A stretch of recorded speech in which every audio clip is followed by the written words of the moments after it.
Salut à tous et bienvenue dans votre nouveau web magazine en partenariat avec Cospro. Aujourd'hui nous sommes à Paris, la ville lumière, pour la Middle Earth Con, l'occasion pour l'équipe de rencontrer le casting du Seigneur des Anneaux et de The Hobbit.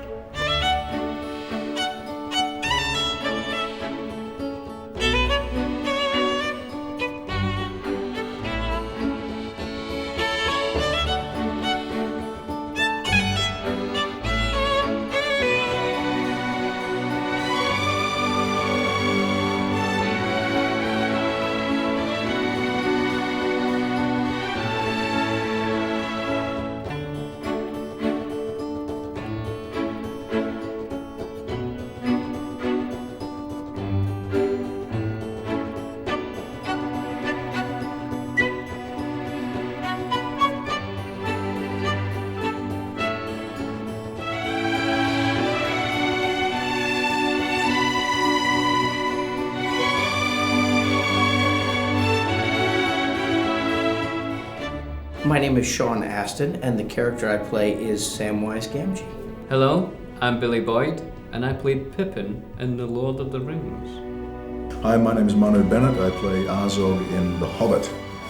Hello, my name is Jude Brophy. I'm from New Zealand, and I play the character Nori in The Hobbit.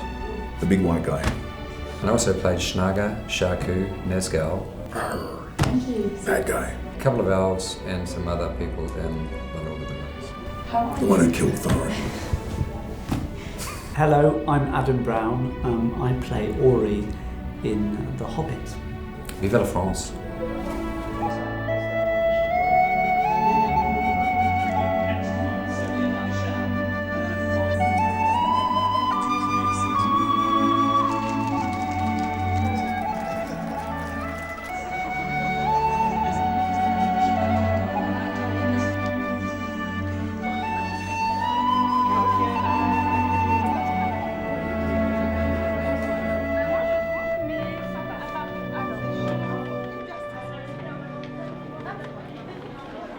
When we arrived at our first meeting and all the dwarves were around the table and Peter Jackson was there and Fran Walsh and Philippa Boyens, Alan Lee and John Howe, the artists, were there, and they had these artist recreations of how they saw our characters in terms of the different stages in the film, with the hair up, with the hair down, with the different types of costumes. I kind of planned out Pippin's journey through the Lord of the Rings. So, when he meets Frodo, when he first sees a Black Rider, and how all the moments that affected him and try to get his character arc.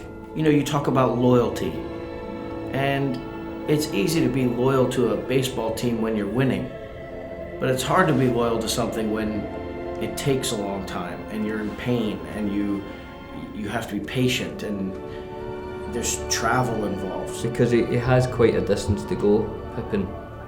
From, the Hobbit you find in the Shire to the one who's fighting, in Minas Tirith with Gandalf. So I feel like that idea for Sam of being loyal and being honest means more after you've invested a lot of time in it.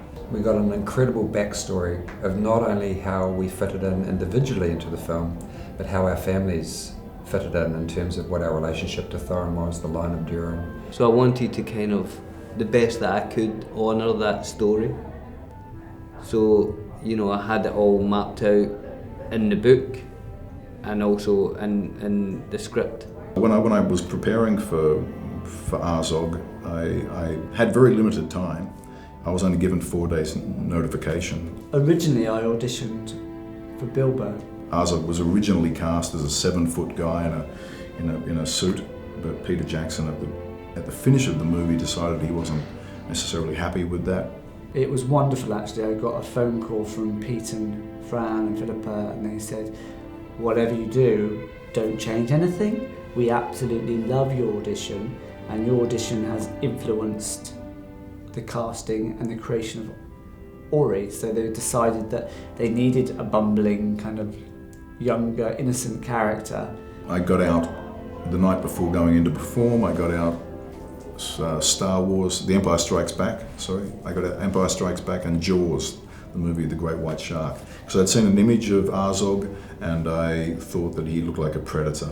So yeah, we were given carte blanche really to flesh out those stories. They gave us the background, and then we were given the opportunity of deciding how we played that. But I didn't want him to be a predator without meaning. I just wanted him to be a predator where in his world to do this kind of thing is normal. You know, I didn't want to make an evil character. I wanted to make a strong character that just would look and know what its prey was. I was quite lucky that my audition sort of shaped the character, and we were able to really kind of use that as kind of a springboard, really. Then I wanted the power of a leader like Darth Vader to kind of, you know, that was my objective. I said to my manager, I said, I want to give him a voice that's as powerful as Darth Vader and a presence.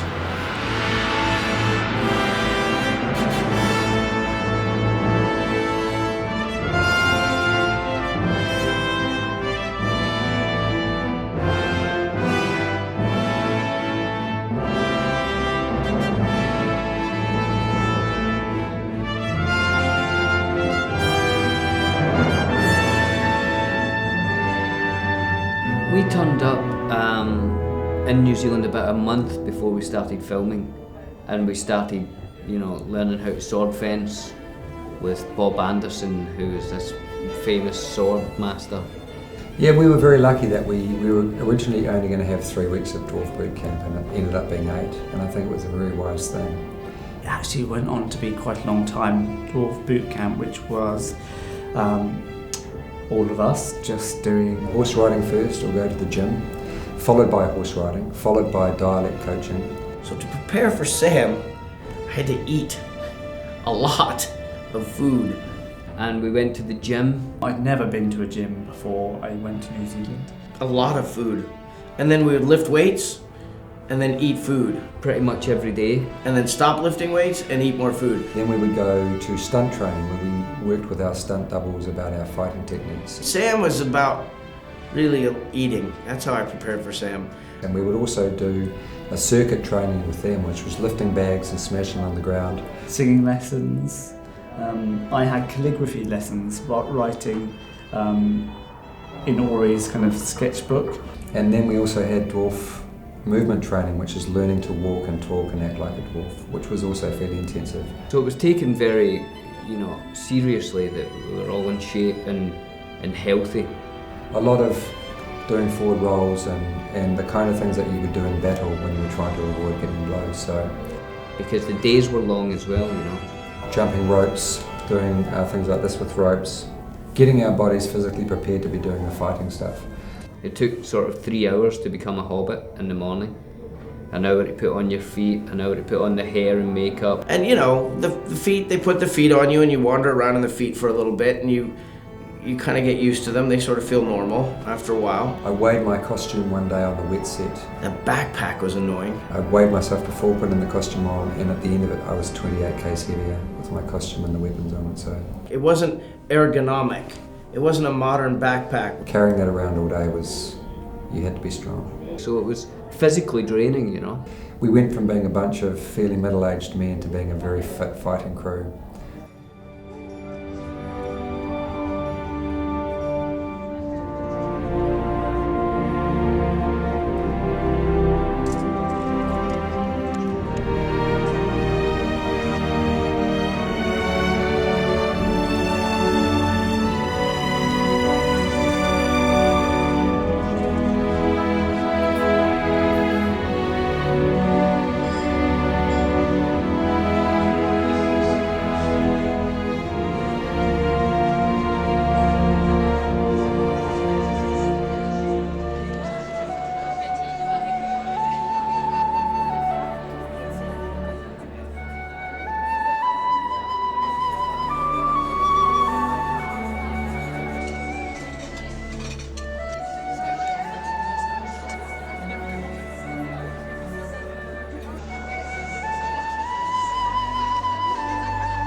lot of times in the convention space, the friendships that people bring to the hall are as important as their costumes, and maybe even as important as the film experience or the literary experience, because they're sharing it with someone. And I think that's what the fans represent to the actors. C'est assez sympa de voir justement qu'on peut tout à fait démystifier une personne que voit à l'écran, là on dit un acteur, mais c'est un être humain comme vous et on peut très bien avoir ce contact, ces échanges et le plaisir d'avoir un petit temps avec eux, et donc ça c'est vraiment appréciable. If you look at the cosplay society, there's a lot of people that would be sitting at home on their own that now have a community that they can actually play with in the weekends, people that they feel that they have an affinity with that are like-minded. I love the panels. I wonder what Samwise Gamgee would have been if I would have done 150 panel discussions about him before we started. And when you travel as an actor and people love so much what you do, it can't but help you, make you feel good. It's satisfying. And when people look at you and they're so grateful that you did something, it makes you feel satisfied. PeopleCon, c'est toujours entre amis. Enfin, Brice et Vanessa, ils sont accessibles depuis les premières conventions. Si, il y a une très très bonne ambiance, que ce soit entre les staffs, les fans et puis les acteurs. Il y a vraiment une énergie qui se crée, un bel échange entre tout ce petit monde, et c'est vraiment très très sympa. On est vraiment entre amis, entre fans, et les stands, on retrouve les mêmes. On a l'impression de revenir voir la famille. It's a very positive thing. There's not a lot of negativity that comes with the franchise, I have to say. It's not the same for other films.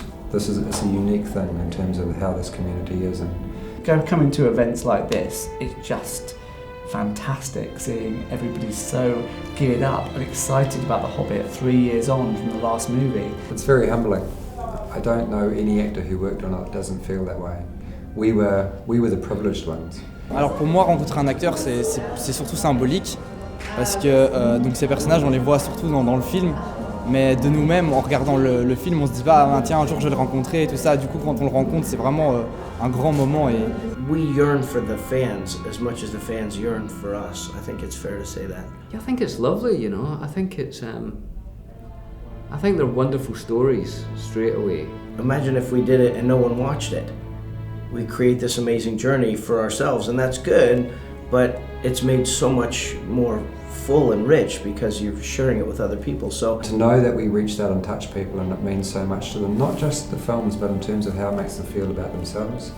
I think that the tenure of the films, in terms of what the films talk about, is that an individual making a sacrifice can make a difference for other people.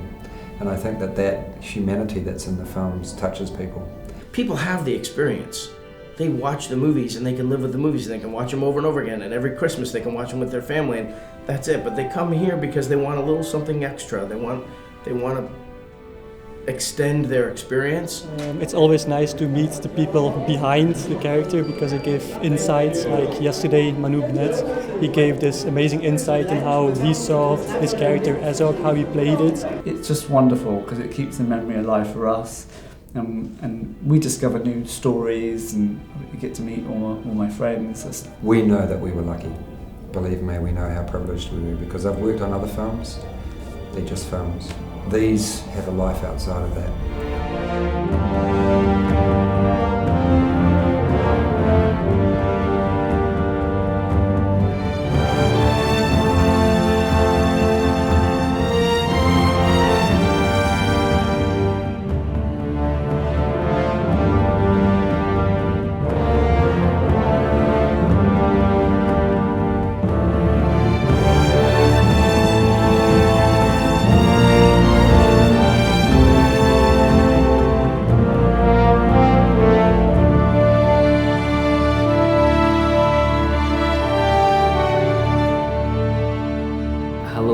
French fans of Middle Earth.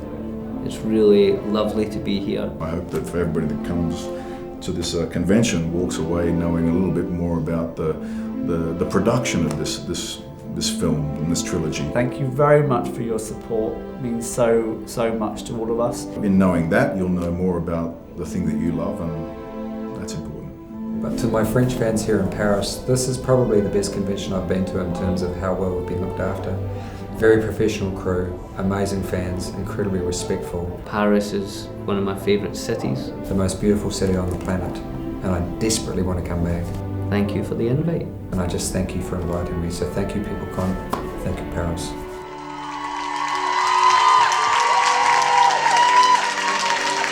Thanks everybody for having us. I think I can speak for all of us when I say we've had a wonderful time. Yeah. Oh, that's sad.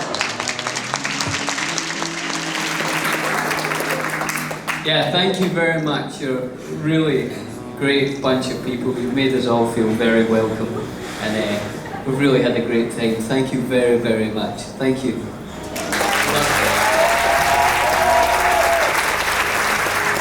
And as I said, I will be staying here at the hotel until next year.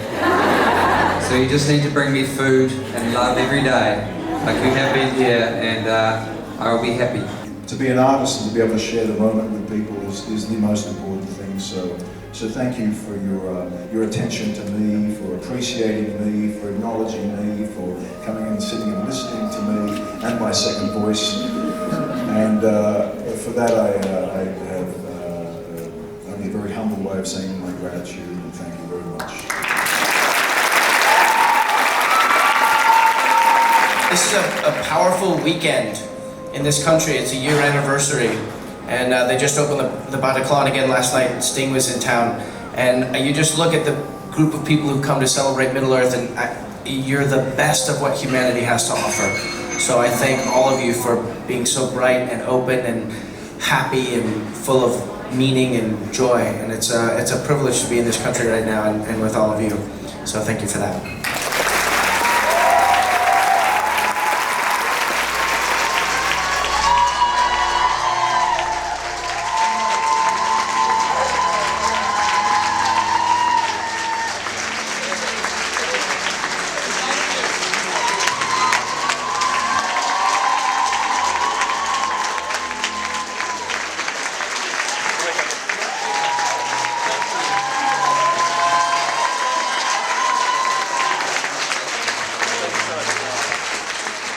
Et voilà, le voyage en terre du milieu s'achève sur cette belle conclusion. N'hésitez pas à liker et partager la vidéo sans modération.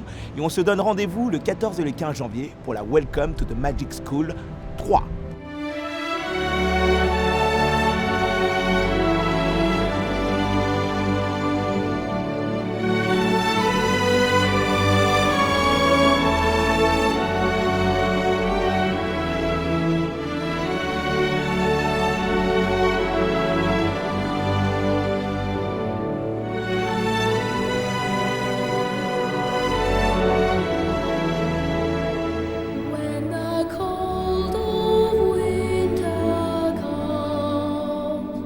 Starless night.